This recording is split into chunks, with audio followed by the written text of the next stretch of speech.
السلام عليكم ورحمة الله وبركاته. نحمده ونصلي على رسوله الكريم. أما بعد فأعوذ بالله من الشيطان الرجيم. بسم الله الرحمن الرحيم. পবিত্র মক্কাতুল মুকাররমা থেকে আপনাদের সবাইকে জানাচ্ছি আন্তরিক শুভেচ্ছা এবং মুবারকবাদ। আমরা গতকাল মক্কাতুল মুকাররমাতে 27-এর কদরের রাতকে কাটিয়েছি। আজকে বাংলাদেশে 27-এর কদর, একটি গুরুত্বপূর্ণ কদরের রাত। আল্লাহ রাসূল সাল্লাল্লাহু আলাইহি সাল্লাম, আমরা জানি যে লাস্ট 10 ডেজ অফ রমাদানে রাতে ঘুমাতেন না, একান্তভাবে তিনি ইবাদত করতেন। আমরা গতকাল দেখেছি লাখো লাখো ধর্মপ্রাণ মুসল্লিরা কাবার প্রান্তরে কেউ উমরা করেছেন, কেউ কিয়ামুল লাইলে অংশগ্রহণ করেছেন, তারাবিতে অংশগ্রহণ করেছেন।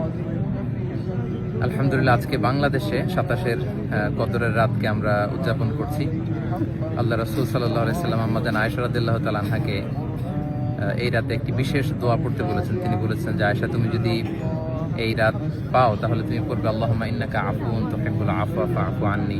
অর্থাৎ, হে আল্লাহ, আপনি ক্ষমাশীল, আপনি ক্ষমা করাকে পছন্দ করেন, আল্লাহ আপনি আমাদেরকে ক্ষমা করেন। আল্লাহ রাসূল সাল্লাল্লাহু আলাইহি সাল্লাম রমজানের শেষ দশকে যখন পৌঁছতেন, তিনি ইদা জাআল আশরু আহিয়াল লাইলা ওয়া আইকাযা আহলা ওয়া জাদ্দা ওয়া শাদ্দাল মিযহার, সারা রাত জেগে ইবাদত করতেন, পরিবারের সবাইকে জাগিয়ে তুলতেন, ইবাদত করার জন্য বলতেন।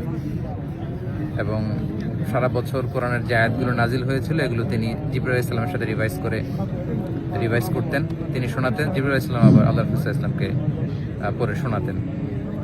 তো এই ক্ষমার রাতে আমরা যেন আল্লাহর কাছ থেকে ক্ষমা পেতে পারি, আমরা কায়মানুল বাকি আল্লাহ তাআলার কাছে ক্ষমা চাই। আল্লাহ যেন আমাদেরকে উতাকা মিনান নার, জাহান্নামের আগুন থেকে রমাদানে যে মুক্তির ঘোষণা দেওয়া হয়, সেই মুক্তিপ্রাপ্ত বান্দাদের অন্তর্ভুক্ত যেন আমরা হতে পারি।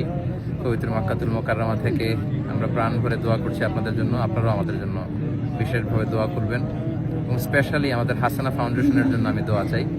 ভেরি রিসেন্টলি আমরা একটা ফাউন্ডেশন ফর্ম করেছি, হাসানা ফাউন্ডেশন, যেটার মধ্য দিয়ে আমরা বাংলাদেশের বিভিন্ন শিক্ষা কার্যক্রম পরিচালনা করব।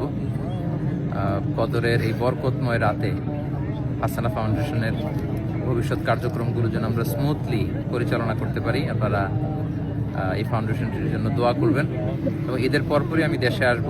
এখন থেকে আমি দেশেই সেটেল করব, দেশেই থাকবো এবং ফাউন্ডেশনের বিভিন্ন কার্যক্রম সরাসরি পরিচালনা করবো ইনশাআল্লাহ।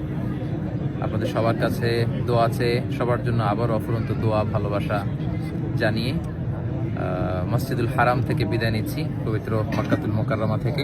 হাদা মা ইনদি ওয়াল ইলমু ইনদাল্লাহি আলাইহি তাওয়াক্কালতু ওয়া ইলাইহি উনীব। আসসালামু আলাইকুম ওয়া রাহমাতুল্লাহি ওয়া বারাকাতুহু।